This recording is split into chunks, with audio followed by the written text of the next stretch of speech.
Que a graça do Senhor Jesus esteja em nossos corações, nos dando alegria, paz, em nome de Jesus. Hoje nós vamos estar falando sobre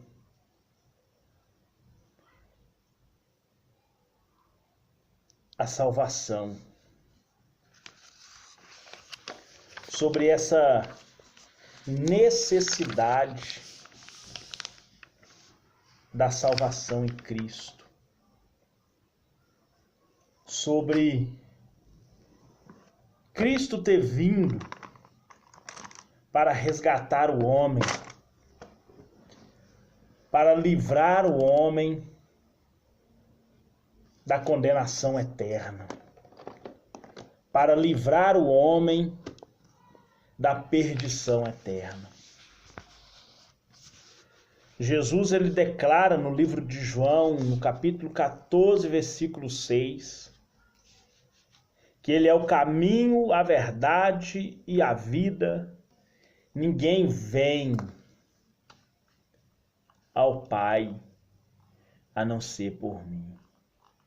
Essa é uma das declarações mais emblemáticas já feitas na história humana.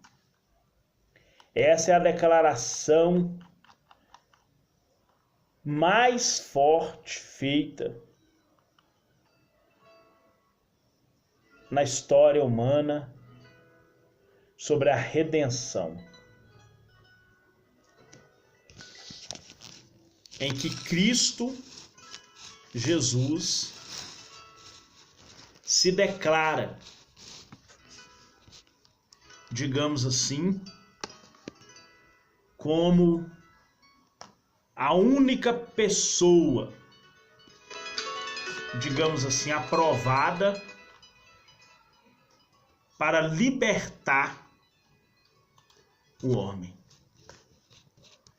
para trazer a salvação ao homem.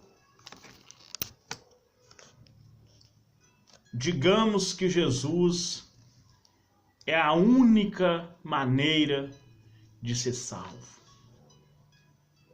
É o único meio da salvação, é Cristo. Então nós vamos abrir a nossa Bíblia e vamos falar sobre a necessidade da salvação. E nós vamos ler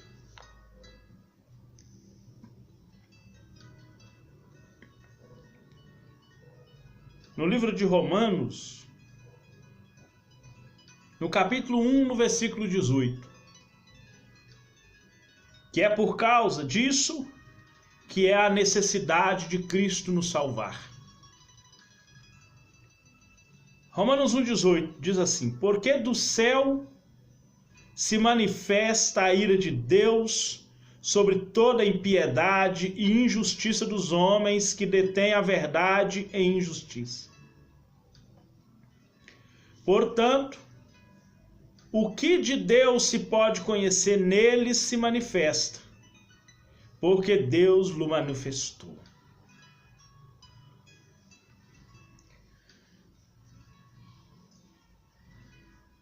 Para nós compreendermos o pecado em sua universalidade,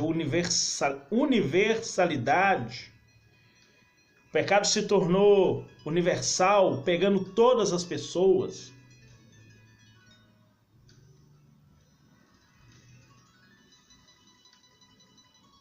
Por causa disso, todas as pessoas ficaram debaixo do impiedoso jugo do pecado por causa da transgressão. Por causa da transgressão de Adão, nós herdamos, não é hereditário, porque pecado não é doença, mas a doença é uma consequência do pecado. Então nós herdamos de Adão o jugo escravitório do pecado.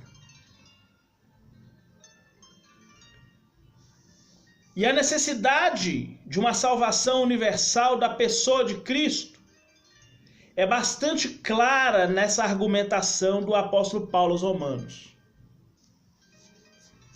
Que o capítulo 1, 18, até o 2, 15, 16 por aí. Não, até o capítulo 3, versículo 20. O apóstolo Paulo apresenta o pecado e a solução, a queda e a regeneração, a redenção. Então é conhecido como a necessidade universal da salvação. Paulo mostra que tanto romanos, os cristãos, na verdade, o cristão e os pagãos que estão nas trevas e que se orgulhava de possuir a lei divina entregue por Moisés, estava sob domínio do pecado. Isso no caso dos judeus. Mesmo que Moisés tivesse recebido o decálogo, a lei, o homem estava debaixo do pecado de todas as formas, mesmo que não existisse a lei de Moisés, assim conhecida. Porque, na verdade, a lei de Moisés ela veio para mostrar ao homem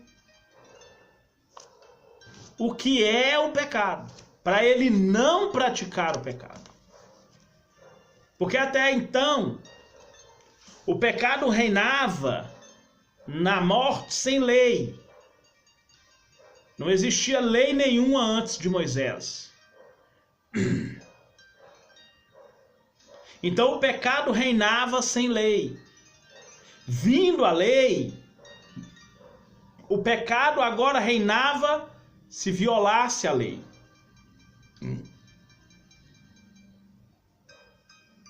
A morte reinava se violasse a lei.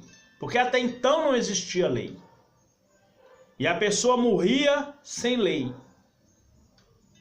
A lei do pecado dominava o homem sem uma lei para o restringir. Então a lei de Moisés, ela veio para controlar a lei do pecado, para que ela perdesse um pouco da sua força. É como se tivesse uma contra-força na força da lei. Um contrapeso. Como se fosse uma balança. Põe um peso aqui, tem outro peso que controla o peso da balança. Então a lei do pecado operava sem uma lei para o restringir. E a necessidade de salvação dos gentios agora vem. Romanos 1, 18 a 32. A necessidade da salvação dos gentios. A rejeição. Ao dar início à sua argumentação em Romanos 1, 18 a 32, o apóstolo Paulo tem em mente a triste situação na qual se encontra o mundo gentílico. Esse estado de insensibilidade frente à realidade das coisas espirituais foi proporcionada pela ignorância na qual eles viviam. O pecado os havia lançado para longe de Deus.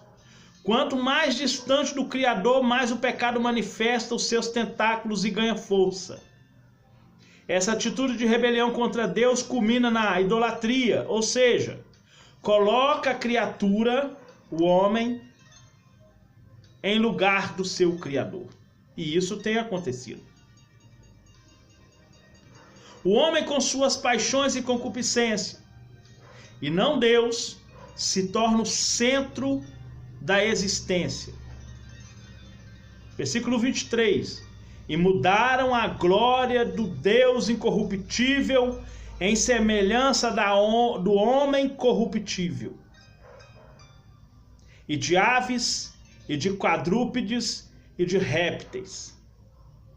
Quando o apóstolo Paulo escreve isso aqui, irmãos, nós temos que ter em mente que ele está falando da idolatria propriamente dita, não aquela de Ezequiel 14, da idolatria somente no coração, de um ídolo levantado no coração, mas de uma imagem de escultura feita realmente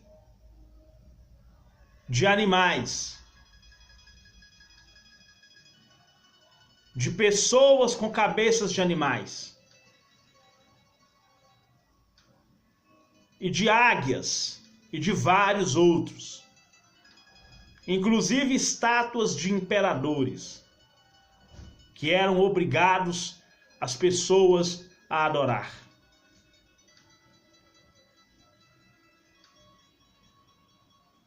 Essa era a argumentação do apóstolo Paulo.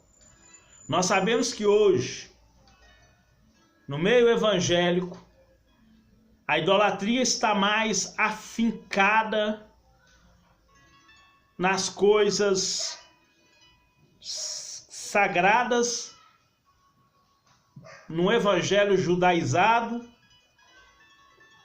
do que propriamente nas imagens. O que é um evangelho judaizado? É um evangelho pregado segundo as tradições judaicas, com a arca da aliança dentro da igreja, um candelabro, com mesa de pães, com vestes sacerdotais e por aí vai. Substituindo o sacrifício de Cristo por coisas que nem existem mais. Nós sabemos muito bem que as leis dos sacrifícios já foram cumpridas. E a única coisa que está faltando, que eu acho que já deve ter até feitos por aí, a gente não deve nem sabendo, é sacrifício de animais dentro de igreja. Provavelmente isso deve ter até sido feito e a gente nem sabe. De tanta idolatria que está no meio evangélico. Pior do que o estado de Roma no tempo de Paulo. Muito pior. A revelação. Se o mundo está em trevas, Deus não pode ser responsabilizado por isso. Esta é a argumentação de Paulo aos Romanos. Deus sempre se revelou aos homens ao longo da história.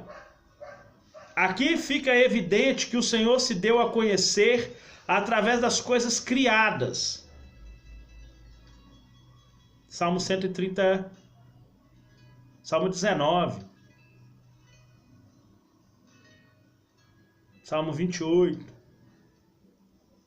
e outros salmos. Fala das coisas criadas que manifestam a glória de Deus. Essa revelação natural, também denominada de revelação geral, é uma testemunha contra a falta de sensibilidade da criatura diante do seu Criador. Embora o homem não possa conhecer a Deus perfeitamente através da revelação natural ou geral, conhecemos que só se torna possível esse conhecimento de Deus, ele só vai se tornar possível através da revelação direta de Jesus Cristo, em Jesus Cristo.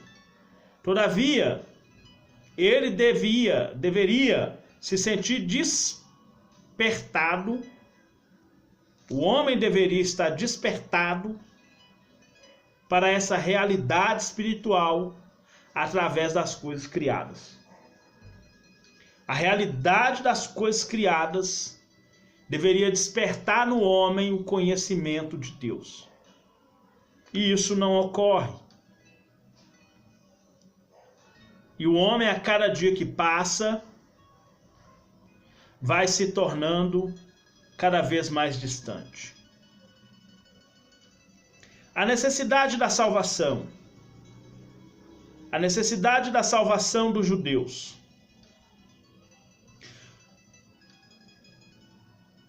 Os judeus em relação aos gentios.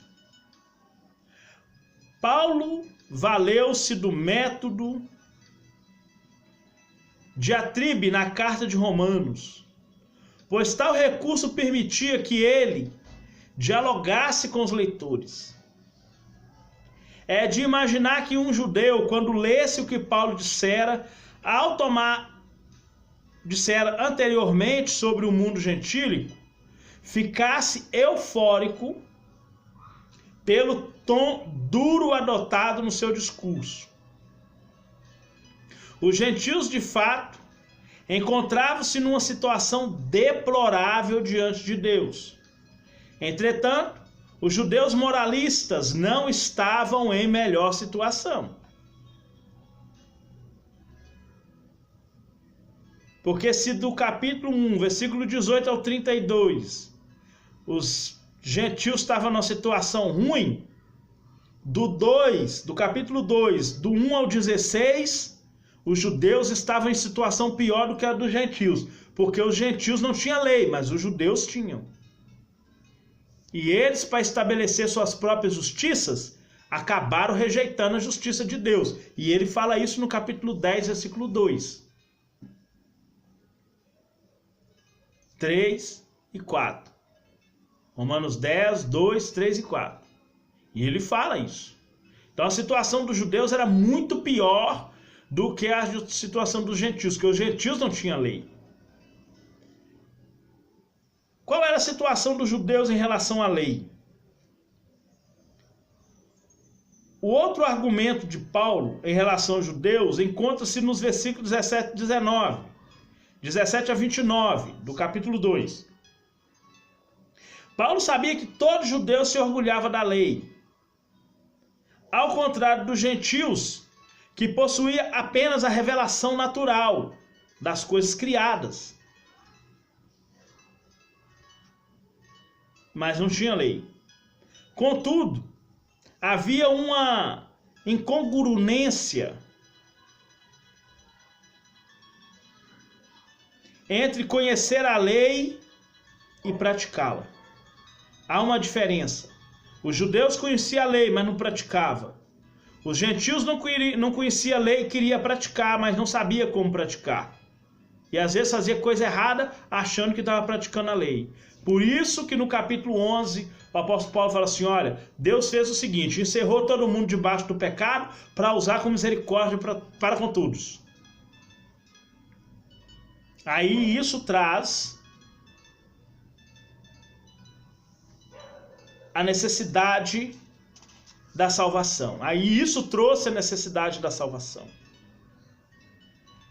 A universalidade do jugo do pecado. A argumentação de Paulo aos Romanos 3, do 9 ao 20, é que tanto os gentios como os judeus, sem Cristo, estão debaixo da condenação do pecado. A raça humana está sob o domínio do pecado.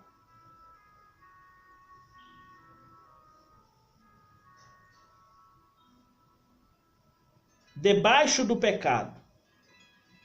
É uma tradução grega. Upo omartion. Que quer dizer encerrado debaixo do pecado, preso. É como se estivesse num buraco, tampou com a tampa. Cristo retira a tampa para que a pessoa possa sair do buraco. Não é Cristo que tira a pessoa do pecado. Cristo tira o jugo do pecado. E a pessoa escolhe não querer viver mais esse jugo.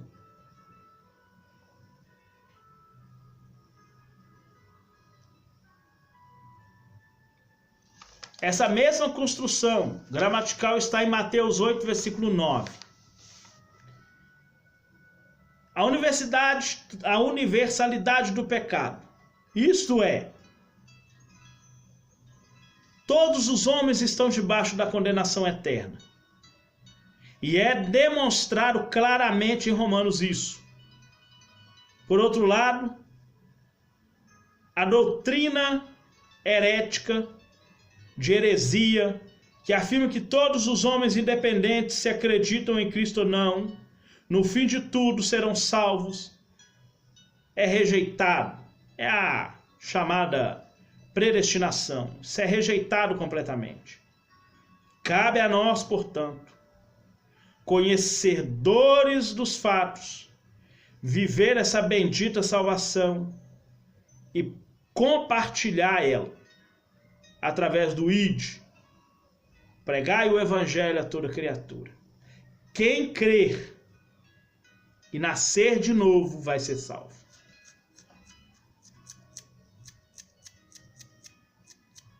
Quem crer e não nascer de novo vai ser condenado. Creu, mas não nasceu de novo, vai ser condenado. Não creu, vai ser condenado. A universalidade da salvação chegou até nós e nós somos gratos a Deus por isso.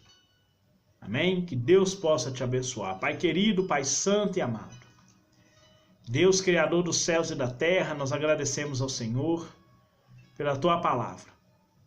Muito obrigado, Pai. Que o Senhor sobre nós possa derramar o Teu Espírito Santo, a Tua graça, o Teu amor e Tua paz. Em nome de Jesus. Amém. E graças a Deus. Que Deus abençoe você poderosamente. Em nome de Jesus.